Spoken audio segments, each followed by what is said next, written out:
Hey Siri, everything you want to know about Apple. Hi everyone, this is Xavier from Evika. And നമ്മുടെ iOS 16.1 developer beta 3 ഇപ്പോൾ release ആയിട്ടുണ്ട്. മിക്കവാറും നമുക്ക് public beta ഇന്ന് രാത്രി തന്നെ റിലീസ് ആവാനും ചാൻസ് ഉണ്ട്. ഈ ഒരു അപ്ഡേഷൻ വന്നിരിക്കുന്നത് 502 MB ഐഫോൺ 11 അത് പല ഡിവൈസിലും പല സൈസിലായിരിക്കും. ആ ഒരു കാര്യം നിങ്ങൾ എന്തായാലും ശ്രദ്ധിക്കുക. അതോടൊപ്പം തന്നെ ആപ്പിൾ iPadOS 16 ബീറ്റ 10 റിലീസ് ചെയ്യുന്നുണ്ട്, macOS 13 ബീറ്റ 9 റിലീസ് ചെയ്യുന്നുണ്ട്, watchOS 9.1 ബീറ്റ 3 റിലീസ് ചെയ്യുന്നുണ്ട്, അതേപോലെ tvOS 16.1 ബീറ്റ 3യും റിലീസ് ചെയ്യുന്നുണ്ട്. അപ്പോൾ നമ്മുടെ ഈ ഒരു iOS 16.1 ബീറ്റ 3 വിശേഷങ്ങൾ പറയാൻ തൊട്ട് മുമ്പായിട്ട് ഞാൻ നിങ്ങളെ എല്ലാവരെയും നമ്മുടെ സ്വന്തം ആപ്പിൾ ടെലിഗ്രാം കമ്മ്യൂണിറ്റിയിലേക്ക് ഇൻവൈറ്റ് ചെയ്യുകയാണ്.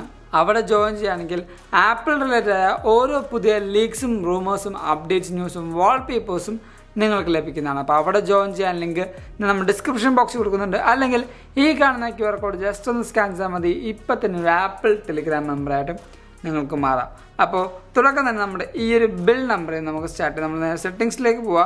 അവിടെ ജനറൽ, അവിടെ എബൌട്ട് സെക്ഷനിൽ പോയി നമ്മുടെ സോഫ്റ്റ്വെയർ വേർഷൻ ടാപ്പ് ചെയ്യുമ്പോൾ ഇപ്പം നമുക്ക് കാണാം 20B5056E എന്ന്. അതായത് നമുക്കിനി 1, 2, 3 അപ്ഡേറ്റ്സ് ഉണ്ടാവും നമ്മുടെ iOS 16.1 ഒഫീഷ്യൽ അപ്ഡേറ്റിനായിട്ട്. പിന്നീട് ഈ ഒരു അപ്ഡേറ്റിൽ നമുക്കൊരു പുതിയ മോഡേൺ ഫോമിൻ്റെ അപ്ഡേഷൻ ഒന്നും വന്നിട്ടില്ല. അതുകൊണ്ട് തന്നെ ടെക്നിക്കലായിട്ടുള്ള എന്തെങ്കിലും ഇറേഴ്സ് ഉണ്ടെങ്കിൽ ആ ഇറേഴ്സ് ചിലപ്പോൾ ഈ ഒരു അപ്ഡേറ്റിൽ നിൽക്കാനുള്ള ചാൻസ് ഉണ്ട്. പിന്നീട് വന്ന ആ ഒരു മാറ്റം എന്ന് പറയുന്നത് നമ്മുടെ വാൾപേപ്പറിലാണ്. വാൾപേപ്പറിൽ എടുക്കുമ്പോൾ നമുക്ക് ഇപ്പോൾ ഇവിടെ കാണാൻ പറ്റും വാൾപേപ്പറിൻ്റെ ആ ഒരു UI ഇപ്പോൾ ഇവിടെ മാറിയിട്ടുണ്ട്. നമുക്കിപ്പോൾ ഇവിടെ കാണാൻ പറ്റും ഓരോ വാൾപേപ്പറിനനുസരിച്ചുള്ള ആ ഒരു UI ഇപ്പോൾ ഇവിടെ കാണാൻ പറ്റും. ഇപ്പോൾ നമുക്ക് നേരത്തെ ഉണ്ടായ ആ ഒരു വാൾപേപ്പേഴ്സിൻ്റെ ആ ഒരു സെറ്റ് നമുക്കിപ്പോൾ കറക്റ്റായിട്ട് കാണാൻ പറ്റും. അതേപോലെ തന്നെ നമുക്കിപ്പോൾ ഏതെങ്കിലും ഒരു വാൾപേപ്പേഴ്സ് ആ ഒരു ടൈമിൽ സെറ്റ് ചെയ്യണമെങ്കിൽ സെറ്റ് ആസ് കറണ്ട് എന്നൊരു ഓപ്ഷനും ഇവിടെ ലഭിക്കുന്നതാണ്. ഇപ്പോൾ എൻ്റെ ഈ ഒരു വാൾപേപ്പറാണ് കറണ്ടായിട്ട് ഞാൻ ഇപ്പോൾ സെറ്റ് ചെയ്തിരിക്കുന്നത്. ഞാൻ നേരത്തെ വാൾപേപ്പർ സെറ്റ് ചെയ്യുകയാണെങ്കിൽ ആ ഒരു സെറ്റ് ആസ് കറണ്ട് എന്ന ഓപ്ഷൻ സെലക്ട് ചെയ്താൽ മാത്രം മതി. പിന്നീട് വന്ന മാറ്റം എന്താണെന്ന് വെച്ചാൽ നമ്മുടെ ആപ്പ് സ്റ്റോറിലാണ്. ആപ്പ് സ്റ്റോർ എന്ന് പറയുമ്പോൾ നമ്മുടെ ഈ പറയുന്ന സെറ്റിങ്സിൽ ആപ്പ് സ്റ്റോറിൽ കയറി കഴിഞ്ഞാൽ നമുക്ക് ഇപ്പോൾ ഇവിടെ പുതിയൊരു ഓപ്ഷൻ വന്നിട്ടുണ്ട്, ഇൻ ആപ്പ് കോണ്ടന്റ് എന്ന്. ഇതെന്താണെന്ന് വെച്ചാൽ നമ്മുടെ ഈ ഒരു ആപ്ലിക്കേഷൻ ഡൗൺലോഡ് ചെയ്യുമ്പോൾ ആ ആപ്ലിക്കേഷൻ ഫസ്റ്റ് റൺ ചെയ്യുന്നതിന് തൊട്ട് മുമ്പായിട്ട് അതിന് വേണ്ട എല്ലാ ഫയൽസും ആ ഒരു ആപ്ലിക്കേഷൻസ് ഡൗൺലോഡ് ചെയ്ത് വെച്ചിട്ടുണ്ടാവും. ഈ ഒരു ഓപ്ഷനും ഈ ഒരു ഡെവലപ്പർ ബീറ്റ 3 വന്ന ആ ഒരു മാറ്റമാണ്. പിന്നീട് വന്ന മാറ്റം നമ്മുടെ ഫോക്കസ് മോഡിലാണ്. ഫോക്കസ് മോഡിൽ ഒരു അടിപൊളി ഒരു ചേഞ്ച് വന്നിട്ടുണ്ട്. കാരണം നമ്മുടെ ഫോക്കസ് മോഡ് എടുക്കുക, നമ്മുടെ ഈ പ്ലസ് ബട്ടൺ ടാപ്പ് ചെയ്യുക. പ്ലസ് ബട്ടൺ ടാപ്പ് ചെയ്തതിന് ശേഷം ഞാനിപ്പോൾ പേഴ്സണൽ എന്ന ഓപ്ഷൻ ടാപ്പ് ചെയ്യാണ്. പേഴ്സണൽ എന്ന് ടാപ്പ് ചെയ്യുമ്പോൾ നിങ്ങൾക്കിവിടെ കാണാൻ പറ്റും ആ ഒരു ഫോക്കസിൻ്റെ ആ ഒരു UI ഫുള്ളായിട്ട് മാറിയിട്ടുണ്ട്. ഇനി ഞാൻ നേരത്തെ ഉണ്ടായ ഒരു എന്താ പറയുക വേറൊരു ഫോക്കസ് ഞാനിപ്പോൾ ഡിലീറ്റ് ചെയ്തിട്ട് കാണിച്ചില്ല. ഞാനിപ്പോൾ ഈ ഗെയിമിങ് ജസ്റ്റ് ഒന്ന് ഡിലീറ്റ് ചെയ്യാം. ഗെയിമിങ് ഞാനൊന്ന് ഡിലീറ്റ് ചെയ്യാൻ വേണ്ടി നേരത്തെ അകത്തേക്ക് ഇവിടെ ഡിലീറ്റ് ചെയ്തു. ഇങ്ങനെ ഡിലീറ്റ് ചെയ്തിട്ട് ഞാനിവിടെ പ്ലസ് ബട്ടൺ ടാപ്പ് ചെയ്തു. ഇപ്പോൾ ഇവിടെ ഗെയിമിംഗ് എന്ന ഓപ്ഷൻ ഉണ്ട്. ഞാൻ ആ ഗെയിമിംഗ് ടാപ്പ് ചെയ്യുകയാണെങ്കിൽ ആ ഒരു ഗെയിമിങ്ങിന് കറസ്പോണ്ടിങ് ആയ ഒരു ഇമേജ് ഇവിടെ വന്നിട്ടുണ്ട്. അപ്പോൾ ഇതേപോലെ ഓരോ ഫോക്കസ് മോഡിനും ആ ഒരു UIയുടെ മാറ്റം നമ്മുടെ ഈ ഒരു ഫോക്കസ് മോഡിൽ കൊണ്ടുവന്നിട്ടുണ്ട്. പിന്നീട് നമ്മുടെ iOS 16.1 ബീറ്റ 2 ഞാൻ പറഞ്ഞായിരുന്നു നമ്മുടെ ഐഫോൺ 14 Pro സീരീസിലും പ്രോയിലേക്ക് നമ്മുടെ ഡിവൈസ് ഓഫ് ചെയ്യുമ്പോഴും ഓൺ ചെയ്യുമ്പോഴും ഒരു പ്രത്യേക സൗണ്ട് ഈ ഒരു ഡിവൈസിലുണ്ടായിരുന്നു. അത് നോൺ ബീറ്റ യൂസേഴ്സിന് മാത്രമാണ് ഇപ്പോൾ വരുന്നുള്ളൂ എന്ന്. പക്ഷേ ഈ ഒരു അപ്ഡേറ്റിൽ അവർ ആ ഒരു ബഗ് ആപ്പിൾ റിസോൾവ് ചെയ്തിട്ടുണ്ട്. നമ്മുടെ 14 സീരീസിലും അതായത് 14 പ്രോയും 14 Pro സീരീസിലൊക്കെ ഉള്ള ഡിവൈസുകൾക്ക് ഇപ്പോൾ ബീറ്റയിലാണെങ്കിൽ പോലും നമുക്ക് ആ ഒരു സൗണ്ട് ഇപ്പോൾ കേൾക്കാൻ പറ്റും. പിന്നീട് വന്നത് ബഗ്സാണ്. ബഗ്സിൻ്റെ കാര്യം പറയുമ്പോൾ ഇപ്പോൾ നമ്മുടെ മ്യൂസിക് ബഗ്ഗിനെ പറ്റി ഞാൻ പറയാം. മ്യൂസിക് ബഗ്ഗിൽ ഞാൻ പറയുമ്പോൾ ഇപ്പോൾ ഞാനൊരു പാട്ട് പ്ലേ ചെയ്യാണ്. ഒരു പാട്ട് പ്ലേ ചെയ്യുമ്പോൾ ഈ ഒരു പാട്ട് പ്ലേ ചെയ്തു, അതിന് ശേഷം നമ്മുടെ ഈ പറയുന്ന ലോക്ക് സ്ക്രീനിലേക്ക് എത്തി. ലോക്ക് സ്ക്രീനിലേക്ക് എത്തിക്കാനായിട്ട് ഞാൻ ജസ്റ്റ് ഒന്ന് ടാപ്പ് ചെയ്യുമ്പോൾ നിങ്ങൾക്ക് ആ ഒരു കുലുക്കം കണ്ടോ? ആ ഒരു കുലുക്കം ഇപ്പോഴും നമ്മുടെ ആപ്പിളിൽ ഉണ്ട്. ഞാൻ ആദ്യം പറഞ്ഞത് ചിലപ്പോൾ ഒരു ഫീച്ചർ ആയിരിക്കും, അല്ലെങ്കിൽ ഒരു ആനിമേഷൻ ആയിരിക്കും. പക്ഷേ അത് ആക്ച്വലി ഒരു ബഗ്ഗാണ്. അത് ശരിക്കും നല്ല സ്മൂത്തായിട്ടുള്ള ആ ഒരു ഫ്ലോയിൽ ഉള്ളിലേക്ക് പോകേണ്ടതാണ്. പക്ഷേ ആ ഒരു ബഗ് ഇപ്പോഴും ആപ്പിളിൻ്റെ ഈ ഒരു സോഫ്റ്റ്വെയറിൽ നിലനിൽക്കുന്നുണ്ട്. പിന്നീട് നമ്മുടെ സ്റ്റോറേജ് ബഗ്ഗാണ്. സ്റ്റോറേജ് ബഗ് എന്ന് പറയുമ്പോൾ നല്ല രീതിക്കുള്ള സ്റ്റോറേജ് ബഗ് നമ്മുടെ പല ഡിവൈസിലും വരുന്നുണ്ട്. ഇപ്പോൾ ചില യൂസേഴ്സിന് ഈ ഒരു സ്റ്റോറേജ് ബഗ് എങ്ങനെയാണെന്ന് വെച്ചാൽ ഈ ഒരു സ്റ്റോറേജിൻ്റെ ഫുൾ ഇൻഫർമേഷൻ അത് ലോഡ് ചെയ്യില്ല. കുറേ നേരം എടുത്താലും ഈ ഒരു ഇൻഫർമേഷൻ ലോഡ് ചെയ്യില്ല. പിന്നീട് കുറേ കൂട്ടുകാർക്ക് എന്താണെന്ന് വെച്ചാൽ ഇപ്പോൾ എനിക്ക് വേഗം ലോഡ് ചെയ്തു, പക്ഷേ നമ്മൾ നേരെ താഴത്തേക്ക് പോകുമ്പോൾ ഈ പറയുന്ന സിസ്റ്റം ഡാറ്റയും അതേപോലെ iOS ഡാറ്റയും നല്ല രീതിക്ക് കൺസ്യൂം ചെയ്യുന്നുണ്ട്. ഇപ്പോൾ എൻ്റെ iOS ഡാറ്റ നോക്കുമ്പോൾ നിങ്ങൾക്ക് കാണാൻ പറ്റും 8.91 GB ആണ് എൻ്റെ iOS ഡാറ്റ. എൻ്റെ സിസ്റ്റം ഡാറ്റ എന്ന് പറയുന്നത് 237 MB ആണെന്നാണ് പറയുന്നത്. നിങ്ങൾക്ക് തോന്നുന്നുണ്ടോ ഇത്രമാത്രം ആപ്സ് എൻ്റെ ഡിവൈസിലുണ്ടായിട്ട് എൻ്റെ ആ ഒരു സിസ്റ്റം ഡാറ്റ എന്ന് പറയുന്നത് 237 MB ആയിരിക്കും? നിങ്ങൾക്ക് തോന്നുന്നുണ്ടോ? എന്തായാലും അല്ല, നല്ല രീതിക്കുള്ള സിസ്റ്റം ഡാറ്റ എന്തായാലും എനിക്ക് ഈ ഒരു ഡിവൈസിലുണ്ടാവും. നമ്മുടെ സിസ്റ്റം ഡാറ്റയിലാണ് കുറേയധികം ക്യാഷ് ഫയൽസൊക്കെ സേവ് ചെയ്യുന്നത്. അപ്പോൾ ഈ ഒരു ബഗും കുറേ കൂട്ടുകാർക്ക് ഈ ഒരു ഡിവൈസുകൾക്ക് വരുന്നുണ്ട്. അപ്പോൾ ഈ ഒരു സ്റ്റോറേജ് ബഗും നമ്മുടെ അടുത്ത ഡേറ്റിൽ മാക്സിമം റിസോൾവ് ചെയ്യുന്നതാണ് നമ്മുടെ ആ ഒരു ചിന്ത.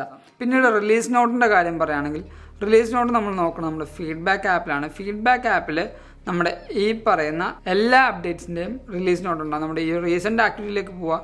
ഇപ്പോൾ ഇവിടെ നമുക്ക് കാണാൻ പറ്റും iOS 16.1 ബീറ്റ 3ൻ്റെ റിലീസ് നോട്ട്. നമ്മുടെ ഈ റിലീസ് നോട്ട് എടുക്കുമ്പോൾ നമുക്ക് കുറേ കാര്യങ്ങൾ, അതായത് നമുക്കിപ്പോൾ ഇഷ്യൂസ്, അതേപോലെ എന്തൊക്കെയാണ് റിസോൾവ് ചെയ്തത്, അതേപോലെ എന്തൊക്കെ ഇഷ്യൂസ് ഇപ്പോൾ റിസോൾവ് ചെയ്യാനുണ്ട്, ഈ പറഞ്ഞ എല്ലാ കാര്യങ്ങളും ആപ്പിൾ ഈ ഒരു റിലീസ് നോട്ടിൽ കൊടുത്തിട്ടുണ്ടാവും. മോസ്റ്റ്ലി ആപ്പിൾ ഇപ്പോൾ ഫോക്കസ് ചെയ്യുന്നത് നമ്മുടെ മാറ്റർ ആക്സസറീസിലാണ്. ആ ഒരു കാര്യം പറഞ്ഞപ്പോൾ നമ്മുടെ സെറ്റിങ്സിൽ നമ്മൾ നേരെ പോയിട്ട് നമ്മുടെ ഈ ഒരു ജനറൽ എടുക്കുമ്പോൾ നമുക്ക് ഇവിടെ മാറ്റർ ആക്സസറീസിൻ്റെ ഒരു ഓപ്ഷൻ ഇപ്പോൾ ആപ്പിൾ റിമൂവ് ചെയ്തിട്ടുണ്ട്. നമ്മുടെ നേരത്തെ ഉണ്ടായ ബേറ്റയിൽ നമ്മുടെ ഈ ഒരു കാർപ്ലേ ഒക്കെ കഴിഞ്ഞതിന് ശേഷം നമുക്ക് മാറ്റർ ആക്സസറീസ് എന്ന ഓപ്ഷൻ ഉണ്ടായിരുന്നു. ആ ഒരു ഓപ്ഷൻ ആപ്പിൾ ആക്ച്വലി റിമൂവ് ചെയ്തിരിക്കുകയാണ്. പിന്നീട് പെർഫോമൻസിൻ്റെ കാര്യം പറയുമ്പോൾ പെർഫോമൻസ് എനിക്ക് സ്മൂത്തായിട്ട് തന്നെയാണ് ഫീൽ ചെയ്യുന്നത്. എനിക്ക് വലിയ ലാഗോ കാര്യങ്ങളൊന്നും ഫീൽ ചെയ്യുന്നില്ല. ബീറ്റ 2ലും എനിക്ക് ഒരു സമയത്തും ഗ്ലിച്ചോ അല്ലെങ്കിൽ ഫ്രെയിമിൻ്റെ റേറ്റോ അല്ലെങ്കിൽ അങ്ങനത്തെ ഒരു കുഴപ്പങ്ങളൊന്നും ഉണ്ടായിരുന്നില്ല. അതുകൊണ്ട് തന്നെ നമ്മുടെ ഗീക്ക് ബെഞ്ച് കോൺ റിസൾട്ട് നോക്കുകയാണെങ്കിൽ എൻ്റെ ഈ പറയുന്ന ഇപ്പോഴത്തെ സിംഗിൾ കോറിൽ 1323യും മൾട്ടി കോറിൽ എനിക്ക് വരുന്നത് 3293യുമാണ്. എനിക്ക് പെർഫോമൻസിൽ വലിയൊരു എന്താ പറയുക ഡ്രാസ്റ്റിക്കായ ചേഞ്ചോ അല്ലെങ്കിൽ ഒരു കുഴപ്പമോ പറയാനായിട്ട് ഇത്രയും നാളത്തെ ഈ ഒരു ബീറ്റ ലൈഫിൽ എനിക്ക് പറയാൻ പറ്റില്ല.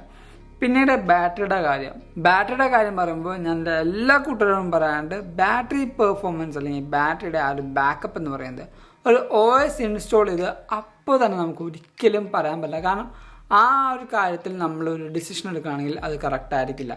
ഇപ്പോൾ നമ്മുടെ ഈ ഒരു ബീറ്റ ഇൻസ്റ്റാൾ ചെയ്തത് 3-4 ദിവസം നമ്മൾ റൺ ചെയ്യുമ്പോൾ നമുക്ക് ഈ പറയുന്ന ഡിവൈസിൽ നമ്മുടെ ആ ഒരു ബാറ്ററി പെർഫോമൻസ് എങ്ങനെയാണെന്ന് നമുക്ക് ഏകദേശമൊക്കെ ഒന്ന് മനസ്സിലാവും. ഇപ്പോൾ എൻ്റെ ഈ ഡിവൈസിലെ ബാറ്ററിയുടെ പെർഫോമൻസും അതേപോലെ സ്ക്രീൻ ഓൺ ടൈമും സ്ക്രീൻ ഓഫ് ടൈമും എത്രയാണെന്ന് വെച്ചാൽ എൻ്റെ പെർസെൻറ്റേജ് ഇപ്പോൾ നിങ്ങൾക്ക് കാണുമ്പോൾ മനസ്സിലാവും അത്യാവശ്യം നല്ല രീതിക്കുള്ള ആ യൂസേജ് ഉണ്ട്. പിന്നീട് കുറച്ച് കൂട്ടുകാർ ചോദിച്ച ഡൗട്ടാണ് നമ്മുടെ ടെലിഗ്രാം കമ്മ്യൂണിറ്റിയിൽ എന്തുകൊണ്ടാണ് ഡിവൈസ് ചില സമയത്ത് ചൂടാവുന്നത്, ബാറ്ററി ചാർജ് നിൽക്കുമെന്ന്.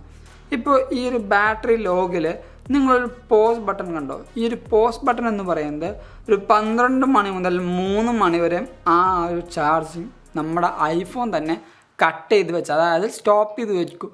ആ ഒരു സ്റ്റോപ്പ് ചെയ്ത് വെക്കുന്നതാണ് ഈ ഒരു പോസ് ബട്ടണായിട്ട് നമ്മുടെ ഐഫോണിൻ്റെ ബാറ്ററി പെർസെൻറ്റേജിൽ നമ്മൾ കാണുന്നത്. അതിനുശേഷം ആപ്പിൾ തന്നെ, അതായത് ഐഫോൺ തന്നെ ഓട്ടോമാറ്റിക്കലി മെഷീൻ ലേണിംഗ് ഉപയോഗിച്ചുകൊണ്ട് നമ്മുടെ ചാർജിങ് റെസ്യൂം ചെയ്യുന്നതാണ് ഈ പറയുന്ന നമ്മുടെ ഈ ഒരു ചാർട്ടിൽ കാണുന്ന കാര്യങ്ങൾ. അപ്പോൾ കുറേ കൂട്ടുകാർ നമ്മുടെ ടെലിഗ്രാം കമ്മ്യൂണിറ്റിയിൽ ചോദിച്ചായിരുന്നു, ഇത് ഒപ്റ്റിമൈസ്ഡ് ബാറ്ററി ചാർജിങ്ങിൻ്റെ ഒരു ഭാഗമാണ്. പിന്നീട് എൻ്റെ സ്ക്രീൻ ഓൺ ടൈം എന്ന് പറയുന്നത് 5 മണിക്കൂറും 46 മിനിറ്റുമാണ്. സ്ക്രീൻ ഓഫ് ടൈം എന്ന് പറയുന്നത് 1 മണിക്കൂറും 28 മിനിറ്റുമാണ്. എൻ്റെ ബാറ്ററി പെർസെൻറ്റേജ് കാര്യം പറയുമ്പോൾ എനിക്ക് ഏകദേശം 88% ബാറ്ററി ഇനിയും ബാക്കിയുണ്ട്. എനിക്ക് അത്യാവശ്യം നല്ല രീതിയിലുള്ള ബാറ്ററി പെർഫോമൻസ് കഴിഞ്ഞ ബീറ്റേഴ്സിലും എനിക്ക് ലഭിച്ചായിരുന്നു. പിന്നീട് നമ്മുടെ ഈ പറയുന്ന ഐഫോണിൽ വരുന്ന തേർമൽ ഇഷ്യൂ എന്ന് ചോദിച്ചാൽ എനിക്ക് ഇത്രയും നേരം യൂസ് ചെയ്തിട്ട്, അതായത് ഷൂട്ട് ചെയ്യുമ്പോൾ യൂസ് ചെയ്തിട്ട് ഈ ഒരു ക്യാമറ മൊഡ്യൂളിൻ്റെ ഭാഗത്ത് എനിക്ക് ചെറിയൊരു ചൂട് ഫീൽ ചെയ്തു. പിന്നീട് ഈ ഒരു സൈഡിൽ എനിക്ക് ചെറുതായിട്ട് ചൂട് ഫീൽ ചെയ്തു. ഈ ഒരു സൈഡിൽ നമുക്ക് പൊതുവേ ചൂട് ഫീൽ ചെയ്യാറില്ല, പക്ഷേ ഈ ഒരു കേർവ്ഡ് എഡ്ജിൽ എനിക്ക് ചൂട് ഫീൽ ചെയ്യുന്നുണ്ട്. ഈ ഒരു ഭാഗത്തില്ല, പക്ഷേ ഈ ഒരു ബാറ്ററി മൊഡ്യൂളിൻ്റെ ഭാഗത്തായിട്ടുള്ള ഈ ഒരു കേർവിലും എനിക്ക് ചൂട് ചെറുതായിട്ട് ഫീൽ ചെയ്യുന്നുണ്ട്. പിന്നീട് നമ്മുടെ iOS 16.1 ബീറ്റ 4 എന്നാണ് റിലീസ് ചെയ്യുന്നതെന്ന് വെച്ചാൽ നമുക്ക് മിക്കവാറും ഈ ഒരു ഒക്ടോബറിൻ്റെ ആദ്യ വീക്കിലൊക്കെ ആയിട്ട് നമുക്ക് അല്ലെങ്കിൽ ആദ്യത്തെ വീക്കിലായിട്ട് നമുക്ക് മിക്കവാറും ഈ പറയുന്ന iOS 16 ബീറ്റ 4 നമുക്ക് ലഭിക്കാൻ ചാൻസ് ഉണ്ട്. പിന്നീട് ഇതിൻ്റെ ഒഫീഷ്യൽ അപ്ഡേറ്റ് എന്താണ്, iOS 16.1 ഒഫീഷ്യൽ അപ്ഡേറ്റ് എന്താണെന്ന് വെച്ചാൽ നമ്മുടെ ആപ്പിൾ മാക്കിനും അതേപോലെ ഐപാഡിനും ഒക്ടോബറിൽ ഒരു ഇവൻറ്റ് വെക്കും എന്നാണ് വിചാരിച്ചത്. പക്ഷേ ഇപ്പോൾ കേൾക്കുന്ന ന്യൂസ് എന്താണെന്ന് വെച്ചാൽ അത് പ്രസ് കോൺഫറൻസിൽ കൂടെ ഈ പറയുന്ന മാക് ബുക്കും പിന്നീട് ഐപാഡും റിലീസ് ചെയ്യും. അതോടൊപ്പം തന്നെ നമ്മുടെ iPadOS 16.1, macOS വെഞ്ചൂറ, ഈ പറഞ്ഞ iOS 16.1, watchOS 9.1 എന്നീ പറഞ്ഞ എല്ലാ OSും ഈ ഒരു ഒക്ടോബറിൽ ആപ്പിൾ ഒഫീഷ്യലി റിലീസ് ചെയ്യും. മിക്കവാറും നമുക്കൊരു മിഡ് ഒക്ടോബറൊക്കെ ആകുമ്പോഴത്തേക്കുമായിരിക്കും ആ ഒരു പുതിയ സോഫ്റ്റ്വെയറിൻ്റെ അപ്ഡേഷനും നമുക്ക് വരുന്നത്. അപ്പോൾ ഇതൊക്കെയാണ് നമ്മുടെ ഈ പറയുന്ന iOS 16.1 ബീറ്റ 3ൻ്റെ കുറേ പുതിയ വിശേഷങ്ങൾ. അപ്പോൾ ഈ ഒരു വീഡിയോ നിങ്ങൾക്ക് എന്തായാലും ഇഷ്ടപ്പെട്ടു, അതേപോലെ ഹെൽപ്ഫുൾ ആണെന്ന് കരുതുന്നു. അതുകൊണ്ട് തന്നെ ഈ വീഡിയോ ഇപ്പോൾ തന്നെ ലൈക്ക് ചെയ്യുക, എല്ലാ കൂട്ടുകാർക്കും ഈ ഒരു വീഡിയോ ഷെയർ ചെയ്ത് കൊടുക്കുക. അതോടൊപ്പം നമ്മുടെ ചാനൽ ആദ്യമായി കാണുന്ന എല്ലാ കൂട്ടുകാരും ഇപ്പോൾ തന്നെ നമ്മുടെ ചാനൽ സബ്സ്ക്രൈബ് ചെയ്യുക. തൊട്ടപ്പുറത്തുള്ള ബെല്ലൈക്കൺ എനേബിൾ ചെയ്യുകയാണെങ്കിൽ നമ്മൾ റിലീസ് ചെയ്യുന്ന ഓരോ പുതിയ വീഡിയോസും നിങ്ങൾക്കൊരു നോട്ടിഫിക്കേഷൻ വരികയും നിങ്ങളത് മറന്നു പോകാതെ കാണുകയും ചെയ്യും. അതോടൊപ്പം ഞാൻ നിങ്ങളെ എല്ലാവരും ഒന്നും കൂടെ നമ്മുടെ ആപ്പിൾ ടെലിഗ്രാം കമ്മ്യൂണിറ്റിയിലേക്ക് ഇൻവൈറ്റ് ചെയ്യുകയാണ്. അപ്പോൾ അവിടെ ജോയിൻ ചെയ്യുകയാണെങ്കിൽ ആപ്പിൾ റിലേറ്റഡ് വരുന്ന ഓരോ പുതിയ ലീക്സും റൂമേഴ്സും അപ്ഡേറ്റ്സും ന്യൂസും വാൾപേപ്പേഴ്സും നിങ്ങൾക്ക് ലഭിക്കുന്നതാണ്. അപ്പോൾ അവിടെ ജോയിൻ ചെയ്യാൻ ലിങ്ക് ഞാൻ നമ്മുടെ ഡിസ്ക്രിപ്ഷൻ ബോക്സിൽ കൊടുക്കുന്നുണ്ട്. അല്ലെങ്കിൽ ഈ കാണുന്ന QR കോഡ് ജസ്റ്റ് ഒന്ന് സ്കാൻ ചെയ്താൽ മതി. ഇപ്പം തന്നെ ഒരു ആപ്പിൾ ടെലിഗ്രാം മെമ്പറായിട്ടും നിങ്ങൾക്ക് മാറാം. അതല്ല നിങ്ങൾക്കിപ്പോൾ ഇൻസ്റ്റാഗ്രാം വഴിയും അപ്ഡേഷൻസ് കിട്ടണമെങ്കിൽ നിങ്ങളുടെ ഇൻസ്റ്റാഗ്രാമിൻ്റെ ഐഡിയും ഞാൻ തൊട്ട് താഴത്ത് കൊടുക്കുന്നുണ്ട്. Go follow me Instagram too. And thank you so much for watching this whole video. This is Abin Xavier signing from Evika.